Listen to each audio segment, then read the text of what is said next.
What's up, fellas? Welcome to the garage. Well, today we got something pretty special on our hands. It is a little bit younger than we're used to, let's say, but it still classifies as an old Ford, at least in my book. Check this out.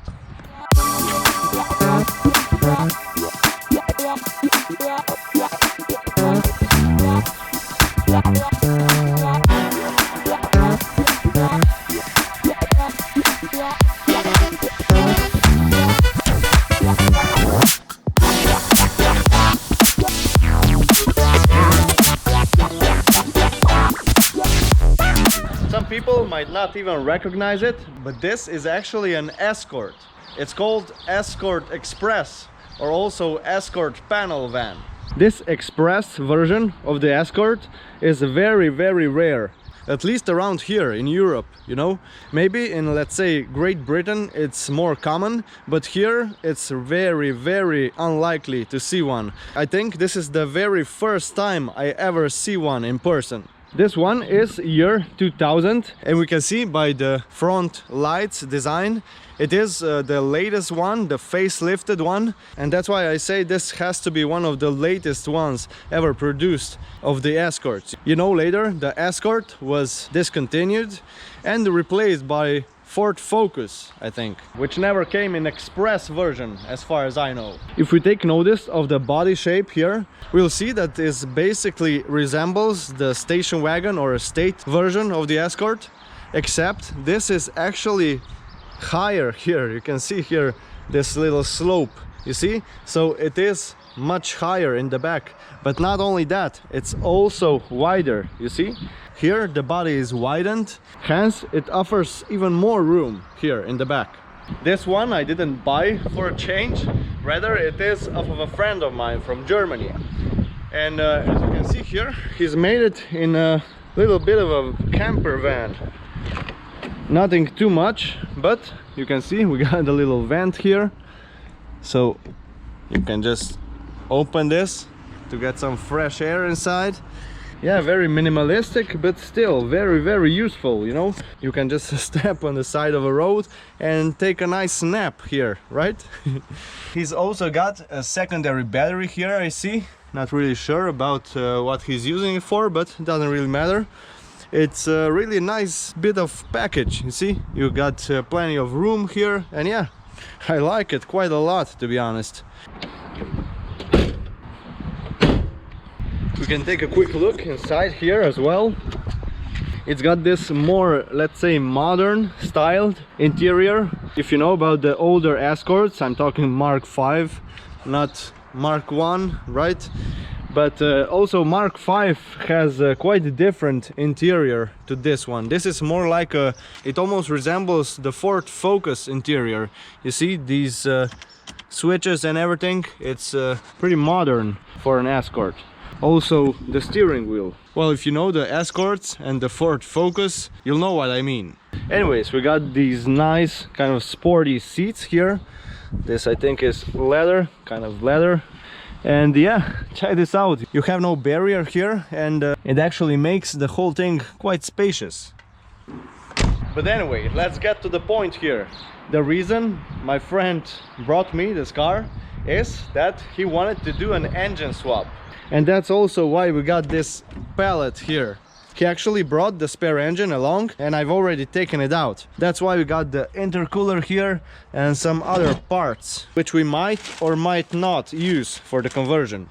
So let's go take a look under the hood to see what we're dealing with here.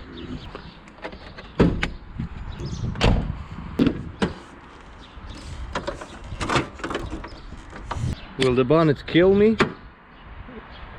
It just might. Okay, let's say it will hold for now. See, this is an Endura DE turbo diesel engine, of course. It says here it's got 96 horsepower. That means it isn't the strongest one. I'm still not sure what are the exact differences between the different power levels engines, because they're all Endura DE engines, so we'll have to figure this thing out as we go. But this friend of mine just figured, because this engine had the main service to do, you know, the timing belt kit and everything. So he just got a stronger engine, which is very similar to this one as far as I can tell. And yeah, we're just gonna swap the engine over and do the service on that one, just to get that extra oomph when carrying bigger loads back there. Anyways, this engine being a very simple old school diesel engine, what I mean by that is it's got a Bosch pump, as we call it. That means it's got a mechanical fuel pump driven by the belt. You see, here is the pump and just delivers pressurized fuel and opens the injectors that way. So we don't have any electricity on the injectors at all. One potential problem we can face here is the immobilizer. Underneath here we got the fuel solenoid, or a stop valve. You know, this kind of mechanically driven pump engines, once they start up, we actually can't shut them off unless we have a way of shutting off the fuel supply to the pump. So that's where this fuel shut-off solenoid comes in place. The problem here is that this one actually acts as an immobilizer, and it's actually connected with the key and also the engine control unit. So we'll have to bypass this somehow on that engine, because we don't have the key for that engine. I forgot to mention that. Anyways, whether we will just simplify the whole thing or we will use the existing electronics of this car, including this fuel shut-off solenoid, we'll see about that.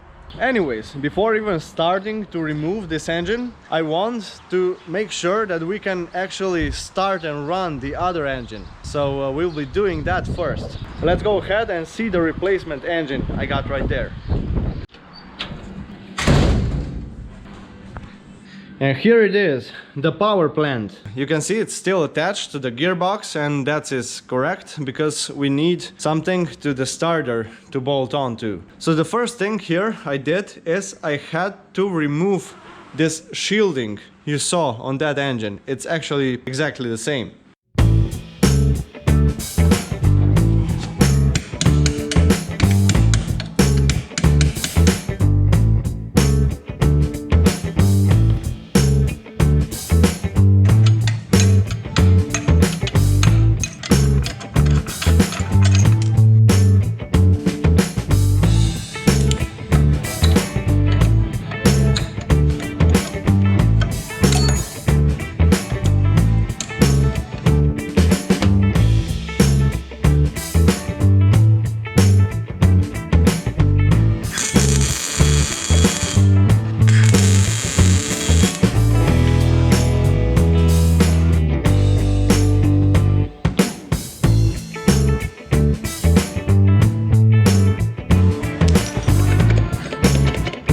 And here's how it looks like.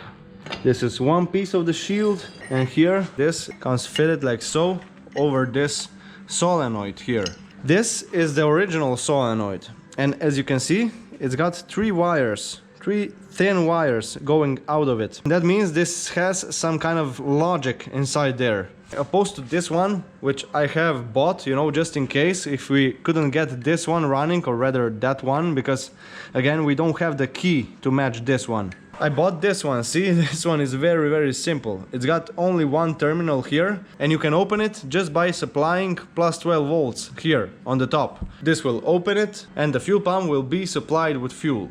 We can just take a look at this one real quick. This is how it looks like, very simple. This is just kind of a solenoid. If we supply this with plus 12 volts and ground to this part, of course, this will open and let the diesel to the pump. For the first tests, I will use this one. So I will just gonna put it back in there. I will say this valve here, or rather the whole pump, was quite well protected. I had to cut this with angle grinder, and it had actually quite a couple of elements, let's say, that were holding it on. So it was quite difficult actually, but that's the whole point of this, right? Some bolts that were holding the shielding were of this type. You might have seen them before. These are some bolts without a head. See? So they just bolt them in and then snap off the heads, so you cannot easily take them out. Some of the bolts I could take out using a chisel and a hammer. You know, you just hammer it like so, around, pop, pop, pop, pop, and you will actually undo it. But for some of them I had to use the welder. See? Check out this masterpiece here. But anyway, the point being, I have removed this thing. If I wanted to, I could just weld it back together and put it back on. I might actually do this at the end. But yeah, it wasn't easy, but it wasn't that hard either. So this solenoid actually had another piece of shielding over, and that was actually it. I just used some big pliers for this and was able to undo it. But anyways, now I have to put all these pipes back on, the injectors, and connect the pump to the injectors, and then we'll try starting it without actually even connecting the ECU. On some forums they said the engine should run and that the ECU electronics here are mainly for diagnostics and just keeping track on what's happening here, but the engine supposedly should run without this connected. So we'll be trying this today. So let me just put everything together. We will supply this with plus 12 volts. Then we'll have to get some diesel fuel here, of course, and then we'll try starting this thing.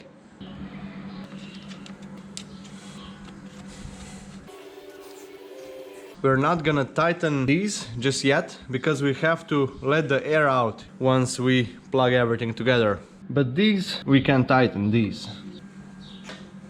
Alright, so I got my can here with the diesel fuel inside. Here we got the inlet. We're gonna try pumping this with this manual pump, and we'll keep pumping all until we see some fuel coming out of this return pipe. Also, I got this piece of wire here. We're gonna put this here like so and enable this fuel shutoff solenoid to make sure the pump gets the fuel.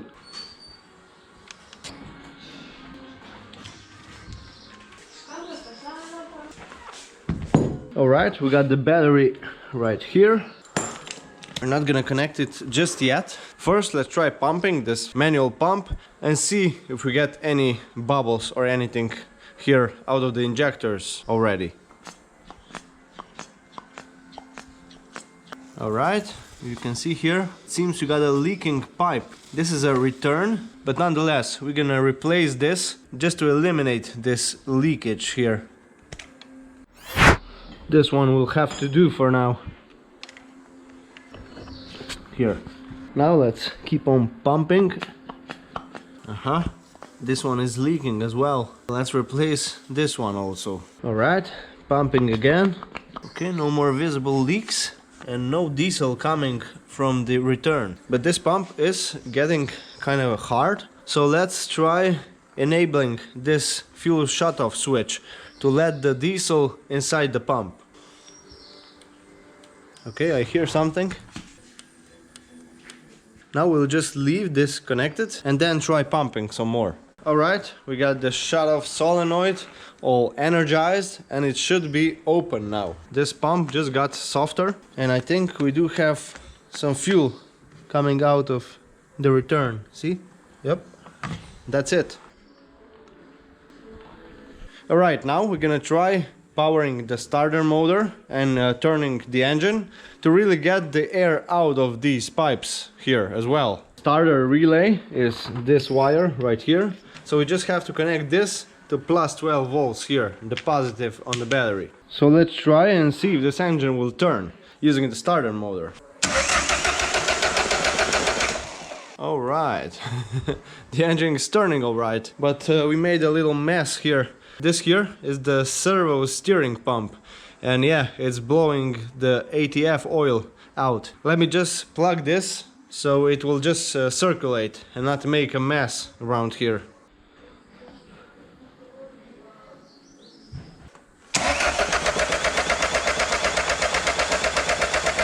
Okay, we're getting some fuel here out of the first injector. Let's turn it some more.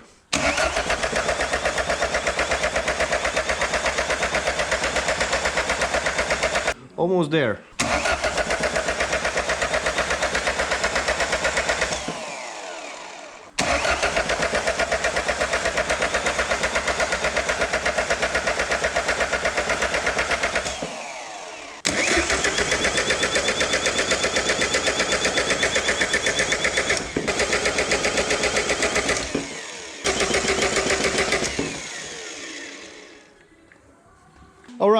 so I've been trying to bleed out any air inside the system here, and I think we just might have bled it enough. So now we're gonna actually try starting this thing. Of course, we have to turn on these glow plugs as well if we want to start it. So I'm just gonna connect this big cable up here just to get the glow plugs going, and then we're gonna try starting the engine and we'll see what happens.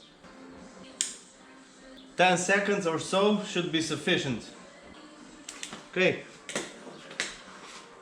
Fingers crossed.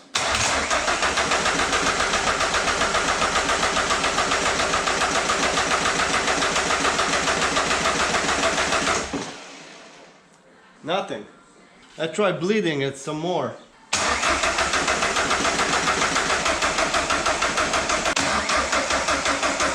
Alright, we're running out of battery as well, so I will have to charge it as well.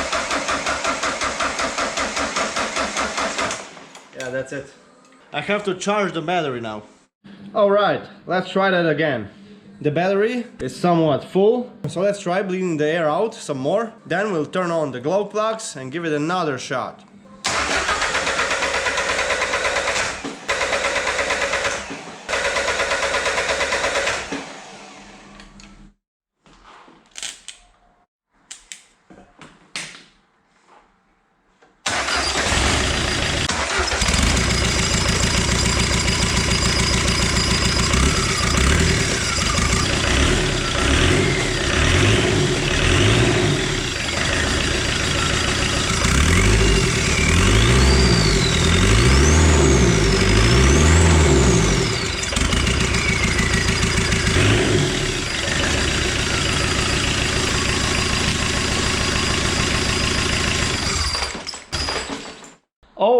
Alright guys, great success. We actually made it to the first step, let's say. The engine has fired up, obviously, and just like that, we've just proven that these Ford Endura engines actually don't need any of the electronics hooked up to get them running, except of course for this fuel shut-off solenoid, but that's a given at this point. Anyways, we made a big mess here by bleeding the fuel pump and injectors and everything. Also, we don't have the vacuum pump, which comes fitted right here, installed on this engine. That's why we got also some oil spat outside of the engine, but no biggie, we'll sort this out. The main point here is we got the engine running, which is great news.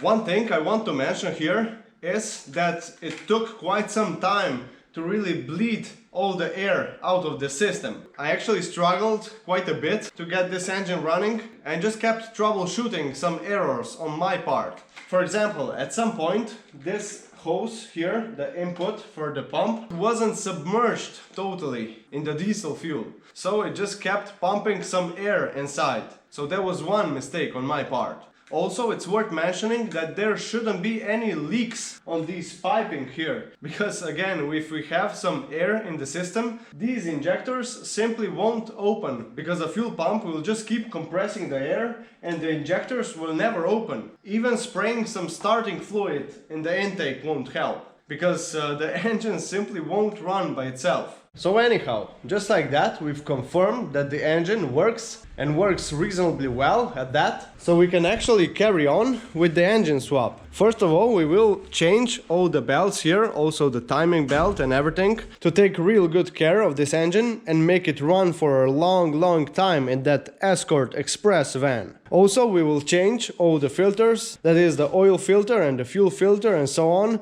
but all of that is obvious. So, to wrap up this video, now I can safely order all the parts for the big service on this engine, and then we will go through all the options, or combinations rather, for this engine swap. We'll go through the gearbox selection, the turbo selection, also the existing engine on the Escort Express has different type of exhaust manifolds, so we'll have to figure that out. Also, this engine is intercooled originally, so we'll have to figure out the intercooler piping as well. And last but most certainly not least, we'll have to use the ECU of this engine, which is right over here. This I already checked is different one that the one in the car. This one says T-I-L-E, tile, and the one that's in the Escort says S-K-I-P, that means skip.